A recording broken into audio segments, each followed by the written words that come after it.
Hello viewers. तो आज हम आ गए हैं वर्ल्ड वॉर 2 के पार्ट 2 के साथ। तो पिछली वीडियो में हमने बात की थी वर्ल्ड वॉर 2 के कुछ काजेस के बारे में। तो आज हम बात करेंगे कि ये कैसे लगी। दरअसल 31 अगस्त 1939 को जर्मन पॉलिश बॉर्डर पर लोकेटेड एक प्रोविंस साइलेसिया में कुछ Nazi German officers polish uniforms में एक रेडियो स्टेशन ग्लाइविट्स पर हमला कर देते हैं और वहां से एक एंटी जर्मन मैसेज छोड़ते हैं। अब फ्रेंड्स, ये एक फॉल्स फ्लैग अटैक था, मतलब कि एक ऐसा हमला जिसमें डिस्गाइज होके एक हमला किया जाता है और उसका इल्जाम किसी दूसरे पर लगा दिया जाता है। दरअसल ये एक हिटलर के कई प्रोपेगेंडाज में से एक था जो कि नाजियों ने डिजाइन किया था पोलैंड के हमले को जस्टिफाई करने के लिए, ताकि बदले में उन्हें पोलैंड से जंग करने की वजह मिल जाए। इस हमले के पीछे हिटलर का मकसद एक तो जर्मनी के लिए लिविंग स्पेस बढ़ाना था और हिटलर खुद ही एक ईगोसेंट्रिक, लालची, एग्रेसिव और पत्थर दिल किस्म का इंसान था और इसके इरादे पूरी दुनिया पर हुकूमत करने के थे और इसी वजह से ये हमला करता है। बहरहाल इस मंसूबे को सरंजाम देते हुए नाजी फोर्सेस 1 सितंबर को पोलैंड पर हमला कर देते हैं और जबकि पोलैंड को ब्रिटेन और फ्रांस ने उसके बॉर्डर्स की सिक्योरिटी की गारंटी दी हुई थी, तो उसके बदले में 3 सितंबर को वो उल्टा जर्मनी पर हमला करके वर्ल्ड वॉर 2 की शुरुआत कर देते हैं। और जबकि ईस्ट में नॉन एग्रेशन पैक्ट के तहत सोवियत यूनियन भी 17 सितंबर को पोलैंड पर हमला कर देता है और आखिरकार पोलैंड को 6 अक्टूबर को सरेंडर करना पड़ता है और जर्मनी और सोवियत यूनियन अपने पैक्ट के तहत पोलैंड को खुद में डिवाइड कर लेते हैं। 1933 में हिटलर के पावर में आने के बाद से लेकर 1941 तक नाजी फोर्सेस कई यूरोपियन कंट्रीज कैप्चर कर चुके होते हैं और तभी यूरोप में यहूदियों का मास मर्डर किया जाता है। इसमें करीबन 60 लाख यहूदियों को मारा जाता है, उनका कत्ल किया जाता है और उस यहूदियों के मास मर्डर के सारे इवेंट को हॉलोकॉस्ट के नाम से जाना जाता है। बहरहाल मेन टॉपिक पर आते हैं। फ्रेंड्स, इधर पोलैंड डिवाइड होता है और दूसरी तरफ जापान, जिसके इरादे पैसिफिक और एशिया पर हुकूमत के थे, वो 1937 से चाइना के साथ जंग में मुलविस था। फ्रेंड्स, इसको the second synonym Japanese war कहा जाता है। दरअसल इस लड़ाई में जापान तो अकेला ही होता है, लेकिन चाइना के सपोर्ट में यूएसए, ब्रिटिश एम्पायर और फ्रांस जैसे मुल्क शामिल होते हैं। जापान अपनी ग्रोइंग इंडस्ट्रियल इकोनॉमी को बढ़ाने के लिए रॉ मटेरियल्स की तलाश में और यूनाइटेड एशिया के ख्वाब में ये जंग शुरू करता है। फ्रेंड्स, इस वॉर में जापान बिना कोई हमला या बिना कोई जंग डिक्लेयर किए चाइना के मंचूरिया शहर पर 1931 में हमला कर देता है और 1937 आते आते ये मंचूरिया को मुकम्मल तौर पर अपने कब्जे में ले चुका होता है और अब इसके इरादे मजीद चाइना के अंदर बढ़ने के थे और तभी चाइना भी इसके खिलाफ जंग शुरू कर देता है। 1940 में यूएसए ने अपने एलाई चाइना की सपोर्ट में जापान के लिए ऑयल, गैसोलीन और आयरन जैसे रॉ मटेरियल्स पर पाबंदियां लगाना शुरू कर दी, क्योंकि जापान के लिए इन रॉ मटेरियल्स की सप्लाई 80% से भी ज्यादा यूएसए से आया करती थी और जापान फिर भी नहीं मुड़ता और यूएसए ने 1941 में मुकम्मल इन चीज़ों पर पाबंदी लगा दी। फ्रेंड्स, जापान ने अपने रिलेशंस यूएसए से फिर भी वायलेट नहीं किए, क्योंकि इसको उम्मीद थी कि यूएसए कुछ तो टेंशन जरूर देगा, लेकिन इसका उल्टा ही होता है। यूएसए ने कुछ शराइत आयद कर दी, जिसके मुताबिक यूएसए ने इसको कहा कि अगर जापान चाइना से अपनी आर्मी को हटा लेता है और जर्मनी और इटली से अपनी गठजोड़ तोड़ देता है, तभी ये इन चीज़ों पर पाबंदियां हटाएगा।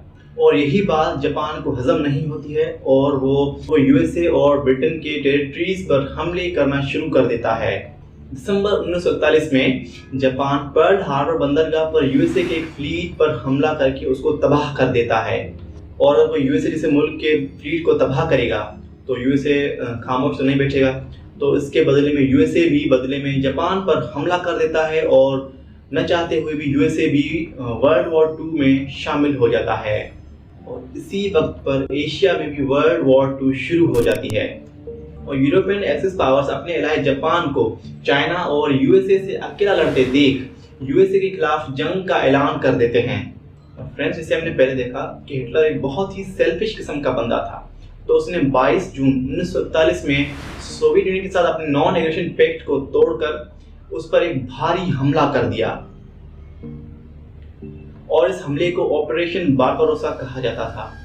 बहरहाल ये ऑपरेशन बारबारोसा बहुत ही बुरी तरह से फेल होता है और इसमें जर्मनी की ही हार होती है और इस ऑपरेशन के नतीजे में करीबन 6 मिलियन लोगों की डेथ्स होती हैं और दूसरी तरफ जापान ने बहुत सा वेस्ट पैसिफिक कैप्चर कर लिया था, लेकिन बैटल ऑफ मिडवे में इसके बढ़ते हुए कदम रोक लिए गए, जो कि एक बहुत ही बड़ी नेवल बैटल थी। और अब एक्स पावर्स का फॉल शुरू होता है। 1943 में एक्स पावर्स को बहुत ही बड़े धचके लगना शुरू हो गए, जिसमें जर्मन्स की सभी ईस्टर्न फ्रंट से डिफीट्स और एलाइज के इटालियन मेनलैंड और इटली के एक आइलैंड सिसिली पर हमलों ने एक्सेस पावर्स को सभी फ्रंट से बचा के रख दिया। और इसी के चलते 8 सितंबर 1943 को इटली आखिरकार सरेंडर कर देता है और इस जंग से निकल जाता है। 1944 में एलाइज जर्मन ऑक्यूपाइड फ्रांस पर हमला करते हैं और उसको आज़ाद करा लेते हैं। और 1945 में सोवियत यूनियन और बाकी के वेस्टर्न एलाइज जर्मनी पर आखिरकार हमला कर देते हैं और यूरोप में सभी जर्मन ऑक्यूपाइड टेरिटरीज को आज़ाद करा लेते हैं। जर्मनी की कैपिटल बर्लिन में बहुत ही बड़ी लड़ाई के बाद सोवियत फोर्सेस सेंट्रल बर्लिन में हिटलर के कमांड बंकर की तरफ बढ़ने लगती हैं और 30 अप्रैल 1945 को हिटलर खुदकुशी कर लेता है।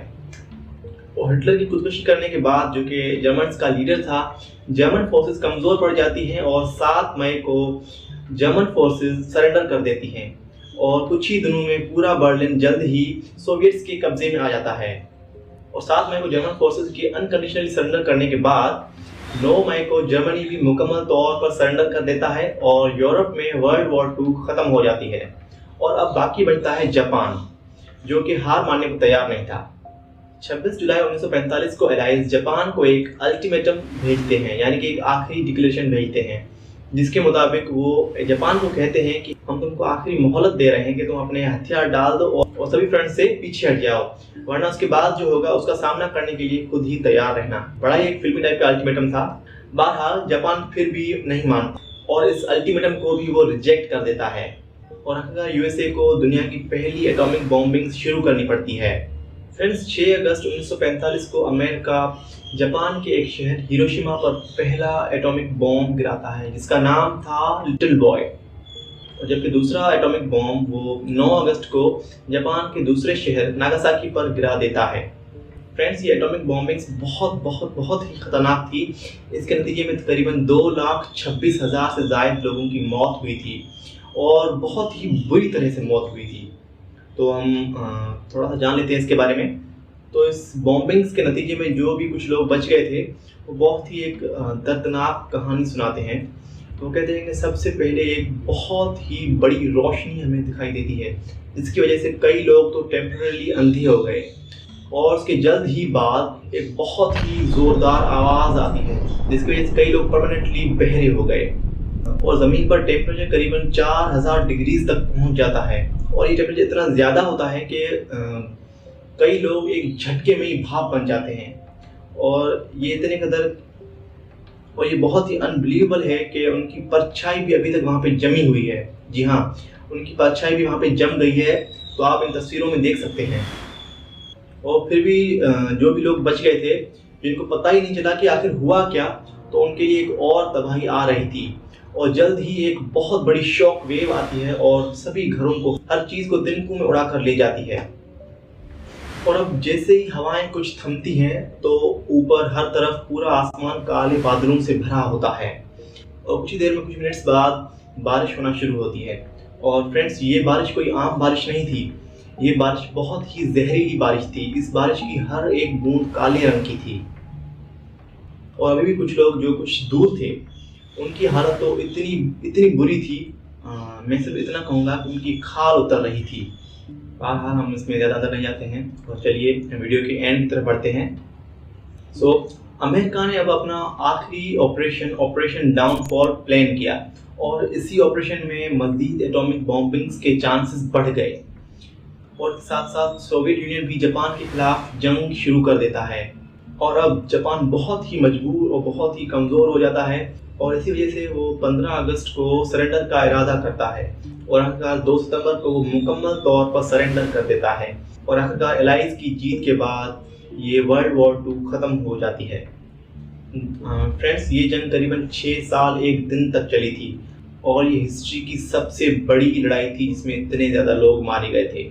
इसमें करीबन 7 से 8.5 करोड़ लोग मारे गए थे।